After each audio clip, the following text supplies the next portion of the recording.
Good morning to all of you. आपका chapter चल रहा था माइग्रेशन का। नो डाउट वो आपका कल ख़त्म हो चुका है। एक बार फिर से ओवरव्यू देख लेते हैं इस पूरे चैप्टर का। तो इसके अंदर क्या है, फर्स्ट ऑफ ऑल हमारा चैप्टर माइग्रेशन। माइग्रेशन होता क्या है?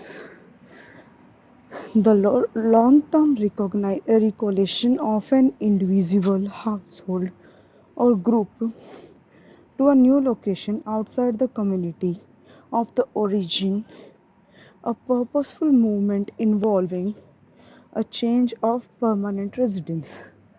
यानी किसी एक पर्सन का या किसी एक फैमिली का अपनी जगह को छोड़कर किसी दूसरी जगह पर चले जाना, अपने परमानेंट फॉर्म को छोड़कर किसी दूसरी जगह पर चले जाना, वो क्या हो जाएगा आपका माइग्रेशन। माइग्रेशन को हम दो पार्ट्स में डिवाइड करते हैं। फर्स्ट आता है इसमें इंटरनेशनल माइग्रेशन, सेकंड आता है इंटरनल माइग्रेशन। इंटरनेशनल और इंटरनल माइग्रेशन को हम इंटरनेशनल और नेशनल भी बोल सकते हैं। इसके अलावा इन माइग्रेशन और आउट माइग्रेशन भी बोल सकते हैं। इसके अलावा आपका इसको हम इमिग्रेशन और एमिग्रेशन भी बोल सकते हैं। तो इसको डिफरेंट डिफरेंट नाम से हम बोल सकते हैं। तो इंटरनल माइग्रेशन क्या होता है? जो एक अपनी खुद की जगह पर होता है। यानी मानकर चलो एक कंट्री के अंदर आप क्या कर रहे हो, एक स्टेट से दूसरी स्टेट के अंदर मूव ऑन कर रहे हो, या एक सिटी से दूसरी सिटी में जा रहे हो, या एक विलेज को छोड़कर अर्बन एरिया में जा रहे हो, that is internal migration. International migration का मतलब होता है कि जब आप क्या कर रहे हो, अपनी कंट्री को छोड़कर किसी दूसरी कंट्री में जाते हो, दैट इज इंटरनेशनल माइग्रेशन। ठीक है। सेंसस के अकॉर्डिंग हम माइग्रेशन को दो पार्ट्स में डिफाइन करते हैं, जिसमें आता है आपका migrant by birth, place of birth, और दूसरा आता है migrant by place of last residence, यानी या सिंपल रेजिडेंस भी बोल सकते हो। माइग्रेंट बाय बर्थ में क्या आएगा? माइग्रेंट बाय बर्थ में होता है कि आपका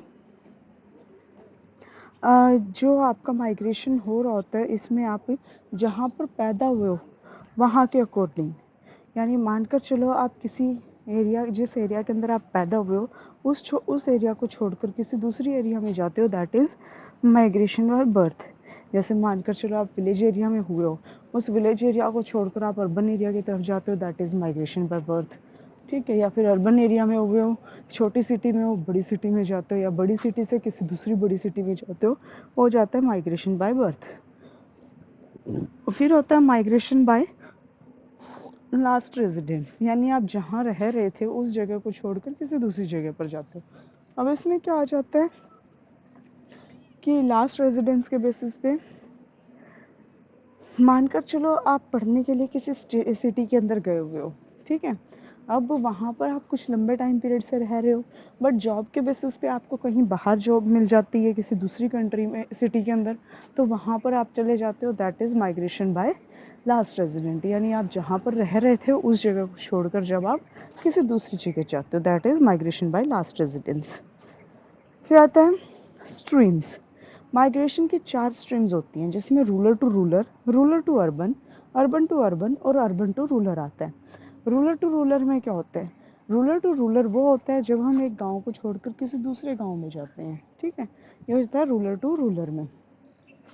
अब गांव को छोड़कर किसी दूसरे गांव में जाना, ये आपका वैसे तो मेनली नो जॉब के बेसिस पे होता है कि जॉब वाले जो पर्सन होते हैं गांव में, जिनकी जॉब लगी होती है, जैसे जो गांव में छोटे मोटे हॉस्पिटल्स होते हैं, गवर्नमेंट हॉस्पिटल्स, उनको छोड़ उनमें जो डॉक्टर्स होते हैं, उस डॉक्टर की जब ट्रांसफ़र हो जाती है किसी दूसरे गाँव में, वो हो जाएंगे। सेकेंड थिंग, जब आपका जैसे पुलिस ऑफिसर, पुलिस मैन्स होते हैं जो आपकी किस वहाँ पर गांव के पुलिस स्टेशन को छोड़कर किसी दूसरे गांव के पुलिस स्टेशन में जाते हो, इस तरह का जो माइग्रेशन देखने को मिलता है वो आ जाता है रूरल टू रूरल। इसके अलावा रूरल टू रूरल माइग्रेशन आपका गर्ल्स के अंदर सबसे ज़्यादा देखने को मिलता है, जो मैरिज बेसिस पे क्या होती हैं, माइग्रेंट करती हैं। Next, rural to urban. Rural to urban यानी अपने गांव को छोड़कर अर्बन एरिया के अंदर चले जाना, that is rural to urban. किसी सिटी में आ जाना।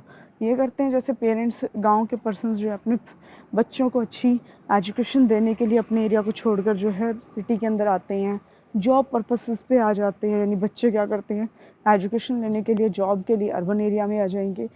तो इसके लिए जो, या फिर इकोनॉमी को डेवलप करने के लिए, गांव में अच्छी इकोनॉमी नहीं हो पा रही है तो अर्बन एरिया, रूरल एरिया को छोड़कर अर्बन एरिया में माइग्रेंट हो जाते हैं। उसको बोलते हैं अर्बन, रूरल टू अर्बन। फिर आता है urban to urban. Urban to urban के अंदर होता है आपका कि इसमें आ जाएगा कि जब आपका पर्सन जो है एक सिटी को छोड़कर दूसरी सिटी में माइग्रेट होता है, उसको हम बोलते हैं अर्बन टू अर्बन। इसके अंदर क्या होता है, जैसे पर्सन क्या करते हैं, किसी छोटे शहर में रहते हुए एजुकेशन ले ली और उस सिटी को छोड़कर फिर जॉब बेसिस पे किसी दूसरी कंट्री में चले गए, उसको बोलते हैं, दूसरी सिटी में चले गए, उसको बोलते हैं हम अर्बन टू अर्बन। नेक्स्ट आता है अर्बन टू रूरल। अब अर्बन टू रूरल एक तरह से मेनली आपको देखा जाता है जब ओल्ड एज पर्सन्स होते हैं वो ज़्यादातर इस स्ट्रीम को के अंदर आते हैं, क्योंकि इस स्ट्रीम में क्या होता है, अर्बन एरिया को छोड़कर रूरल एरिया की तरफ जाना। अभी किस बेसिस पे होता है, फर्स्ट ऑफ ऑल वो अपने हेल्थ बेसिस के लिए करते हैं। यानी जब क्या होता है कि हेल्थ के लिए किस टाइप से ये पर्सन्स है, अपनी भीड़ भाड़ वाले एरिया को छोड़कर अपने एंजॉयमेंट के लिए, अपनी एनवायरनमेंट को ठीक रखने के लिए वो क्या करते हैं, अर्बन एरिया को छोड़कर रूरल की तरफ माइग्रेट हो जाते हैं। उसको बोलते हैं अर्बन टू रूरल। नेक्स्ट आता है पुल और पुश फैक्टर। जब हम माइग्रेशन करते हैं इसके दो फैक्टर आते हैं। जो दो चीज़ें आती हैं वो किसी एरिया में जाने और किसी एरिया को छोड़ने के लिए जो हमें इफ़ेक्ट करने का काम करती है वो होती है पुल और पुश फैक्टर। पुश फैक्टर, जैसे पुश फैक्टर को हिंदी में बोलते हैं धक्का देना। किसी चीज़ वहाँ से निकलने के लिए जब हमें जो चीज़ें हमें धक्का देती है उसको हम बोलते हैं पुश फैक्टर। ठीक है, जैसे पुअर्टी हो गई, या फिर पॉलिटिकल इंस्टेबिलिटीज़ हो जाएगी, रिलीजन इंटॉलरेंस हो जाएंगे, सारी की सारी चीज़ें हमें एक एरिया को छोड़कर दूसरे एरिया में जाने के लिए मजबूर करती हैं। फिर आता है पुल फैक्टर्स। ये क्या करते हैं, हमें एक एरिया को छोड़, जिस एरिया के अंदर हमें अट्रैक्शन मिल रहा है, जो हमें अपनी तरफ खींच रहा है, उसको हम बोलते हैं पुल फैक्टर। जब वो हमें अपनी तरफ खींच रहे हैं, that is also include in it. इसमें क्या आ जाता है, जैसे डेमोक्रेटिक गवर्नमेंट्स आ जाएंगे, थ्रिव इकोनॉमिक्स आ जाएगी, जॉब अपॉर्चुनिटीज़ आ जाती हैं, वो हमें क्या है, एक एरिया को हमें अपनी तरफ खींचने का काम करता है। नेक्स्ट आता है कॉजेज़, किस रीज़न से हम माइग्रेशन करते हैं। First employment. एम्प्लॉयमेंट होती है, एम्प्लॉयमेंट हम क्या करते हैं, जो अच्छी जॉब के लिए हम माइग्रेशन करते हैं कि हमें बेटर से बेटर जॉब मिल सके और हमारा लिविंग स्टैंडर्ड हाई हो सके। मैरिज, अब ये वाला जो कंसेप्ट है ये ऑलमोस्ट जो है वुमेंस में देखने को मिलता है, क्योंकि उनको क्या करना पड़ता है, एक अपनी बर्थ प्लेस या फिर अपनी रेजिडेंस को छोड़कर किसी दूसरे एरिया में जाना पड़ता है, वो जाता है मैरिज बेसिस पे। एजुकेशन, एजुकेशन के बेसिस पे भी होता है, क्योंकि एजुकेशन के बेसिस पे पर्सन को क्या करना पड़ता है, अपने बेटर एजुकेशन के लिए अपनी सिटी को छोड़कर या अपने होम को छोड़कर किसी दूसरे होम प्लेस पर जाकर रहना पड़ता है, दैट इज़ एजुकेशन। नेक्स्ट आता है लैक ऑफ सिक्योरिटी। अब किसी एरिया के अंदर सिक्योरिटी लेवल कम है तो पर्सन क्या करेंगे, अपने आप को सेफ रखने के लिए उस जगह को छोड़कर किसी दूसरी जगह चले जाएंगे, that is lack of security for migration. फिर आता है कॉन्सिक्वेंसेज ऑफ माइग्रेशन, यानी जो हम माइग्रेशन करते हैं उसे परिणाम क्या क्या हैं। इसके 4 परिणाम देखने को मिलता है। फर्स्ट है economical consequences, second demographics consequences, third social consequences और फोर्थ आ जाता है एनवायरमेंटल कॉन्सिक्वेंसेज। इकोनॉमिक कॉन्सिक्वेंसेज कौन से होते हैं, वो कॉन्सिक्वेंसेज जिनके अंदर क्या होता है, पर्सन बाहर गया इकोनॉमिक के लिए, वहाँ पे पैसे कमाए और अपनी फैमिली को भेज दिए ताकि उनके लाइफस्टाइल जो है बेटर कर सके और अपने आप को और ज़्यादा इम्प्रूव कर सके। ये जो माइग्रेशन देखने को मिलता है ज़्यादातर इंटरनेशनल भी देखने को मिलता है और इंटरनल, दोनों तरह का होता है।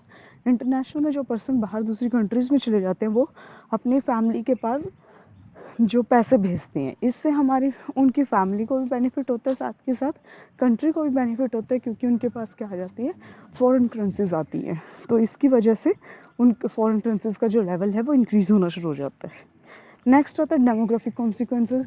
वो जिस एरिया को छोड़कर आए हैं उससे दूसरे एरिया में जाते हैं तो वहाँ पर पॉपुलेशन हाई हो जाती है, जिसकी वजह से रिसोर्सेज का इम्बैलेंस भी हो जाता है कई बार। और दूसरी जगह जिस एरिया को छोड़कर आ रहे हैं वहाँ पर बैलेंस हो जाता है रिसोर्सेज का। तो एक तरह से ये चीज़ें हमें देखने को मिलती है वहाँ पर डेमोग्राफिक बेसिस पे। सोशल कॉन्सिक्वेंसेस, अब जो पर्सन जिस एरिया को छोड़कर आया है उस एरिया में जाने के बाद वहाँ पर जहाँ पर जाकर रह रहे हैं उस किसी को नहीं पता होता कि वहाँ पर क्या किस टाइप की सोसाइटी मिलेगी, कैसे वो रह रहे हैं। इन सभी चीज़ों के लिए भी क्या है सोशल कॉन्सिक्वेंसेस इफेक्ट करते हैं। लास्ट आ जाता है एनवायरमेंटल कॉन्सिक्वेंसेस। एनवायरमेंटल कॉन्सिक्वेंसेस वो कॉन्सिक्वेंस होते हैं जिसके अंदर क्या है हमारे एनवायरमेंट के ऊपर इफेक्ट पड़ता है। अब जब पर्सन एक जगह को छोड़कर किसी दूसरी जगह पर जाते हैं तो वहाँ पर क्या होता है पॉपुलेशन को इफेक्ट पड़ता है। जैसे वो सिटी के अंदर रहने जाते हैं तो वहाँ पर जो फॉरेस्ट एरिया जो एग्रीकल्चर एरिया होता है वहाँ पर उनको कट करके वहाँ पर इंफ्रास्ट्रक्चर डेवलप होना शुरू हो जाता है, हाउसेस बिल्डअप होने शुरू हो जाते हैं, जिसकी वजह से उनकी एग्रीकल्चर लैंड और फॉरेस्ट एरिया के ऊपर इफेक्ट पड़ता है।